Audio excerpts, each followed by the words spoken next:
Sometimes the hardest part of surviving abuse isn't only what happened. Sometimes it's watching the world respond to it or not respond. Sometimes it's seeing headlines, watching investigations unfold, hearing names that carry wealth, power, influence, and wondering, will anyone ever really be held accountable? For many survivors, stories like the Epstein case don't just feel like news. They feel personal. They remind us that abuse can happen in places where people least expect. That power and powerful people can sometimes avoid accountability. And that justice doesn't always arrive when or how we hope it will.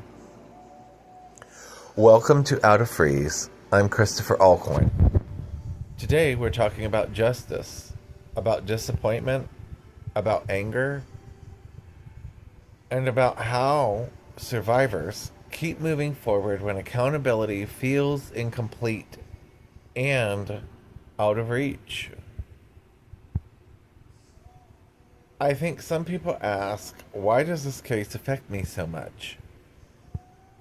Maybe you never met anyone involved. Maybe your own experience was completely different. Yet something about stories like this feels deeply personal.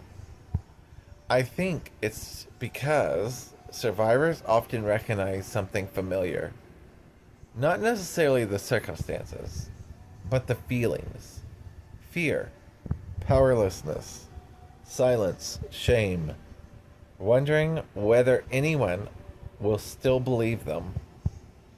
Watching people dismiss pain, watching people argue over facts while forgetting they're human beings behind the headlines, that hurts. Especially if you've ever felt invisible yourself. One of the most painful thoughts survivors carry is this: what if they get away with it?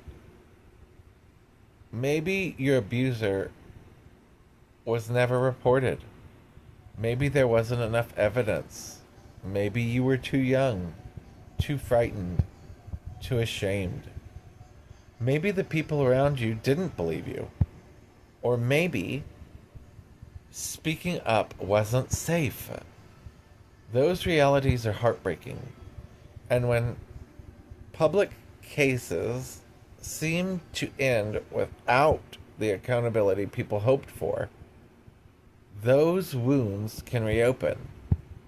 You may find yourself asking, if people with money and influence aren't held accountable, what chance did I ever have? That's a painful question, and it's okay to admit that. I think we often think of justice as one thing: a conviction, a sentence, a courtroom. And those things matter. Legal accountability matters. Protecting future victims, it matters. Truth matters. But sometimes legal justice isn't possible. That doesn't make it fair. That doesn't make it harm you smaller.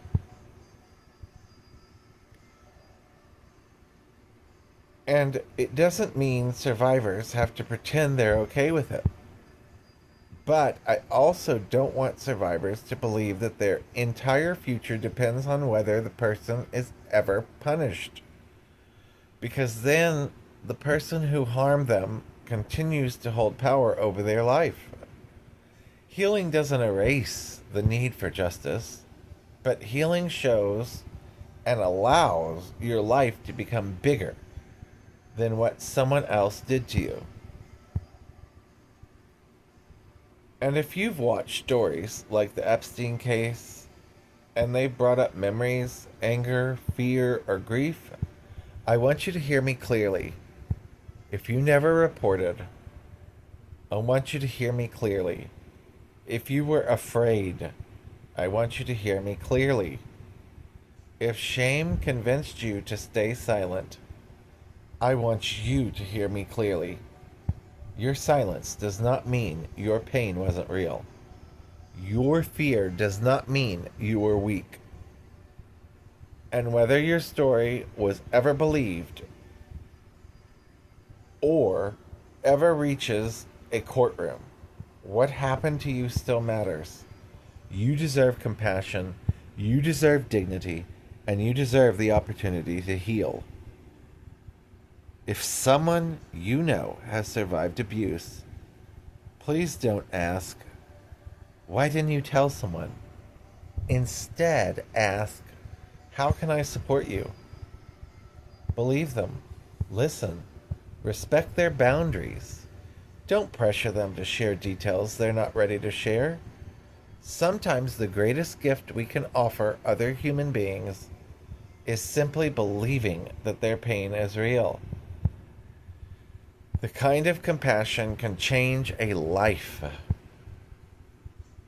So, what do we do when we feel powerless? We continue to believe survivors. We support organizations that help people heal. We advocate for systems that protect children and vulnerable people. We reach and teach consent. We teach healthy relationships. We create communities where shame has less room to grow. And we keep showing up. Because justice isn't only something courts pursue. Justice is also built in the choices ordinary people make every day. I wish I could promise every survivor that justice will always come. I can't. Sometimes it does, sometimes it doesn't. Sometimes it comes years later. Sometimes it never arrives in the way we'd hoped. That's one of the hardest truths to face. But here's another truth. The actions of the person who harmed you do not define your worth. Their choices do not determine your future. And your healing is not dependent on whether they ever admit what they did. You deserve safety then. You deserve compassion now. And you deserve hope for the future. This has been Out of Freeze. The opposite of freeze is flow. Tiny movements, big change. Thanks for listening, and I'll catch you next time, friends.